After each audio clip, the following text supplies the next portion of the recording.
നമസ്കാരം. അമേരിക്കൻ രാഷ്ട്രീയത്തിൽ ഒരു പുതിയ സൂര്യോദയത്തിന് സാക്ഷ്യം വഹിച്ച ദിവസമായിരുന്നു ന്യൂയോർക്ക് സിറ്റി തെരഞ്ഞെടുപ്പ്. വെറും 34 വയസ്സുള്ള സോറാൻ മംദാനി എന്ന യുവ നേതാവ് നഗരത്തിന്റെ അടുത്ത മേയറായി സ്ഥാനമേൽക്കാൻ ഒരുങ്ങുകയാണ്. കഴിഞ്ഞ ഒരു നൂറ്റാണ്ടിനിടയിലെ ന്യൂയോർക്ക് സിറ്റിയിലെ ഏറ്റവും പ്രായം കുറഞ്ഞ മേയർ. അതോടൊപ്പം നഗരത്തിന്റെ ചരിത്രത്തിലെ ആദ്യത്തെ മുസ്ലിം നേതാവെന്ന നിലയിൽ മംദാനിയുടെ വിജയം ചരിത്രപരമായ ഒരു നാഴികക്കല്ലാണ്, തർക്കമൊന്നുമില്ല. ഇന്ത്യൻ ഉഗാണ്ടൻ പശ്ചാത്തലത്തിൽ നിന്ന് ഉയർന്നു വന്ന കുടിയേറ്റ പാരമ്പര്യമുള്ളൊരു നേതാവ് ന്യൂയോർക്കിൻ്റെ നേതൃസ്ഥാനത്തേക്ക് എത്തുന്നത് അമേരിക്കൻ സ്വപ്നത്തിൻ്റെ സാധ്യതകൾക്ക് അടിവരയിടുന്നുണ്ട്.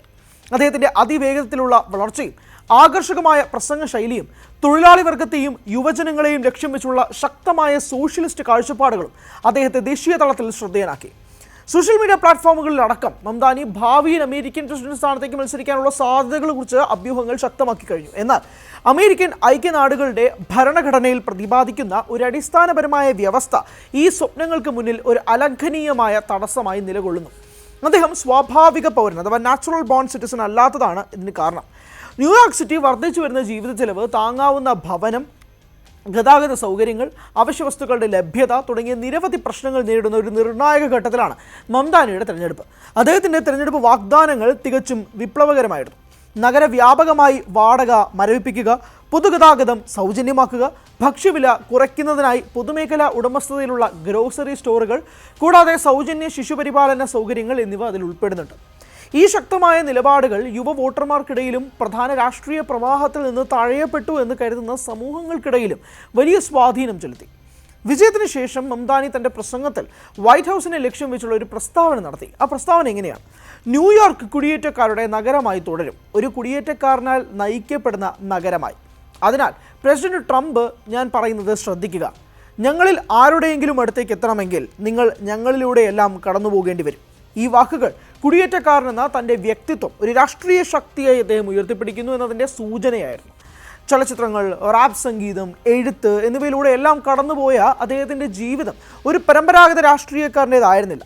തൻ്റെ മുസ്ലിം സ്വത്വം തുറന്നു പറയാനും ഇസ്ലാമോഫോബിയയെ വിമർശിക്കാനും അദ്ദേഹം മടിച്ചില്ല. ന്യൂയോർക്കിൽ ഒരു മുസ്ലിം ആയിരിക്കുക എന്നാൽ അവഹേളനം പ്രതീക്ഷിക്കുക എന്നതാണ് എന്ന അദ്ദേഹത്തിൻ്റെ പ്രസ്താവന ന്യൂനപക്ഷ സമുദായങ്ങളുടെ വികാരങ്ങളെ പ്രതിഫലിക്കുന്നതായിരുന്നു. മംദാനിയുടെ രാഷ്ട്രീയ ഭാവി ദേശീയ തലത്തിലേക്ക് ഉയരുമോ എന്ന ഊഹാപോഹങ്ങൾക്കിടയിലും ഒരു അമേരിക്കൻ പ്രസിഡന്റ് ആകാൻ അദ്ദേഹത്തിന് കഴിയില്ല. ഇതിനുള്ള കാരണം അമേരിക്കൻ ഭരണഘടനയുടെ ആർട്ടിക്കിൾ 2 സെക്ഷൻ 1 അടങ്ങിയിരിക്കുന്നത്. ആർട്ടിക്കിൾ 2 സെക്ഷൻ 1 പ്രകാരം നിയമപരവും ദീർഘകാലവുമായ വ്യാഖ്യാനമനുസരിച്ച് ഒരു സ്വാഭാവിക പൗരൻ എന്നാൽ ജനനം മുതൽ അമേരിക്കൻ പൗരത്വമുള്ള വ്യക്തിയായിരിക്കണമെന്നതാണ്. അമേരിക്കൻ പൗരനല്ലാത്ത മാതാപിതാക്കൾക്ക് വിദേശത്ത് ജനിക്കുകയും പിന്നീട് സ്വാഭാവിക പൗരത്വ പ്രക്രിയയിലൂടെ പൗരത്വം നേടുകയും ചെയ്യുന്ന വ്യക്തികളെ ഈ നിർവചനം ഒഴിവാക്കുന്നുണ്ട്. സോറാൻ മംദാനി ജനിച്ചത് 1991 ഉഗാണ്ടയിലെ കംപാലിയയിലാണ്. അദ്ദേഹത്തിൻ്റെ മാതാപിതാക്കൾ ഇന്ത്യൻ ഉഗാണ്ടൻ പൗരന്മാരായിരുന്നു. പിന്നീട് 2018 സ്വാഭാവിക വൽക്കരണത്തിലൂടെ അമേരിക്കൻ പൗരത്വം നേടുകയും ചെയ്തു. പൗരത്വം ജനനം മുതൽ യാന്ത്രികമായി ലഭിച്ചതല്ല, മറിച്ച് പിന്നീട് നേടിയെടുത്തത് കൊണ്ടാണ്. മംദാനി ഭരണഘടനാപരമായ നിലവാരമനുസരിച്ച് സ്വാഭാവിക പൗരൻ എന്ന യോഗ്യത നേടുന്നതുമില്ല. എത്ര വർഷം അമേരിക്കയിൽ താമസിച്ചു, എത്ര മികച്ച പൗരൻ നേതൃത്വം കാഴ്ചവെച്ചു, എത്രത്തോളം പൊതുജന പിന്തുണയുണ്ട് എന്നതിനെയൊന്നും ഈ നിയമപരമായ വ്യവസ്ഥ ബാധിക്കുന്നതുമില്ല. സ്വാഭാവിക പൗരൻ എന്ന ഈ നിബന്ധന അമേരിക്കൻ രാഷ്ട്രീയത്തിൽ പുതിയ ചർച്ചാ വിഷയമല്ല. ചരിത്രപരമായി വിദേശത്ത് ജനിച്ച പ്രമുഖ വ്യക്തിത്വങ്ങൾ പ്രസിഡന്റ് സ്ഥാനത്തേക്ക് മത്സരിക്കാൻ ശ്രമിച്ചപ്പോഴും ഈ വിഷയം ഉയർന്നു വന്നിട്ടുണ്ട്. കനേഡിയൻ പൗരനായി ക്യൂബൻ പശ്ചാത്തലമുള്ള മാതാപിതാക്കൾക്ക് കാനഡയിൽ ജനിച്ചയാളാണ് റിപ്പബ്ലിക്കൻ സെനറ്റർ ടെഡ് ക്രൂസ്. അദ്ദേഹത്തിൻ്റെ അമ്മ അമേരിക്കൻ പൗരനായിരുന്നതിനാൽ ക്രൂസിന് ജനനം മുതൽ അമേരിക്കൻ പൗരത്വം ലഭിച്ചു. അതിനാൽ നിയമപരമായി അദ്ദേഹം സ്വാഭാവിക പൗരൻ എന്ന നിലയിൽ പ്രസിഡന്റ് സ്ഥാനത്തേക്ക് മത്സരിക്കാൻ യോഗ്യനുമാണ്. ഓസ്ട്രേലിയയിൽ ജനിച്ച നടനും മുൻ കാലിഫോർണിയ ഗവർണറുമായ ആർണോൾഡ് ഷ്വാസ്നേഗർ പലപ്പോഴും പ്രസിഡന്റ് സ്ഥാനത്തേക്ക് മത്സരിക്കാനുള്ള ആഗ്രഹം പ്രകടിപ്പിച്ചിട്ടുമുണ്ട്. എന്നാൽ സ്വാഭാവിക പൗരത്വത്തിലൂടെയാണ് അദ്ദേഹം അമേരിക്കൻ പൗരത്വം നേടിയതെന്നതിനാൽ ഭരണഘടനാപരമായ തടസ്സം അദ്ദേഹത്തിനും ബാധകം കൂടിയാണ്. ഈ നിയമം നിലനിൽക്കുന്നതിൻ്റെ പ്രധാന കാരണം രാജ്യത്തിൻ്റെ പരമോന്നത പദവി വിദേശ ശക്തികളോടുള്ള കൂറുമായി ബന്ധമില്ലാത്ത ഒരാൾ വഹിക്കണം എന്ന സ്ഥാപക പിതാക്കന്മാരുടെ കാഴ്ചപ്പാടാണ്. അടിയന്തര സാഹചര്യങ്ങളിൽ വിദേശ രാജ്യങ്ങളോടുള്ള പ്രതിബദ്ധത വ്യക്തിയെ ബാധിക്കരുത് എന്ന മുൻകരുതലിൻ്റെ ഭാഗമാണിത്. ഈ ഭരണഘടനാപരമായ നിബന്ധന മാറ്റണമെങ്കിൽ അമേരിക്കൻ ഭരണഘടനയിൽ ഭേദഗതി കൊണ്ടുവരണം. ഇതിന് കോൺഗ്രസിൻ്റെ ഇരുസഭകളുടെയും, അതായത് പ്രതിനിധി സഭയും സെനറ്റും 3/2 ഭൂരിപക്ഷവുമാവണം. തുടർന്ന് സംസ്ഥാനങ്ങളുടെ 3/4 ഭാഗത്തിൻ്റെ അംഗീകാരവും ആവശ്യമാണ്. ചരിത്രപരമായി വളരെ വിരളമായി മാത്രം നടക്കുന്ന ഒരു പ്രക്രിയയാണിത്. വർദ്ധിച്ചു വരുന്ന കുടിയേറ്റ പാരമ്പര്യമുള്ള നേതാക്കളുടെ മുന്നേറ്റത്തിനിടയിലും ഈ ഭേദഗതി ഉടൻ സംഭവിക്കാൻ സാധ്യതയില്ല.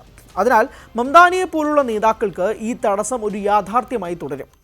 മംദാനിയുടെ വിജയം സമീപകാലത്തെ ഡെമോക്രാറ്റിക് പാർട്ടിയുടെ വിജയ പരമ്പരകളിൽ ഒന്ന് തന്നെയാണ്. ഡൊണാൾഡ് ട്രംപിന്റെ റിപ്പബ്ലിക്കൻ പാർട്ടിയോട് അധികാരം നഷ്ടപ്പെട്ട ശേഷം രാഷ്ട്രീയ സ്ഥിരത വീണ്ടെടുക്കാൻ ശ്രമിക്കുന്ന ഡെമോക്രാറ്റുകൾക്ക് ഇത് വലിയ ആത്മവിശ്വാസം നൽകി.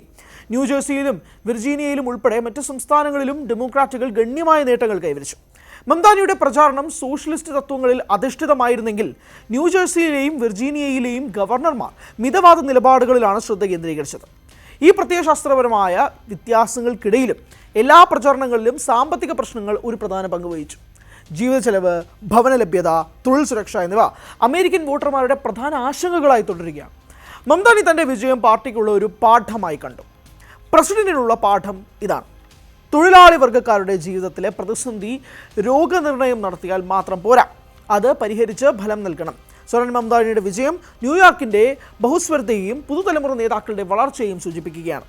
പ്രസിഡന്റ് പദവി അദ്ദേഹത്തിന് ഭരണഘടനാപരമായി അപ്രാപ്യമായേക്കാം.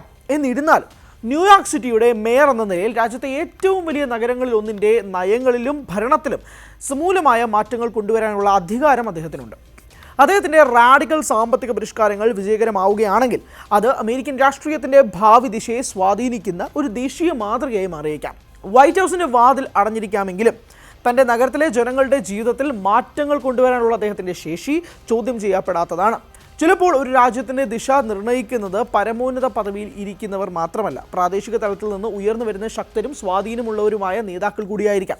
സോറാൻ മംദാനിയുടെ പ്രാദേശിക സ്വാധീനം ദേശീയ സംവാദങ്ങളെ എത്രത്തോളം സ്വാധീനിക്കുമെന്ന് നമുക്ക് കാത്തിരുന്ന് കാണാം.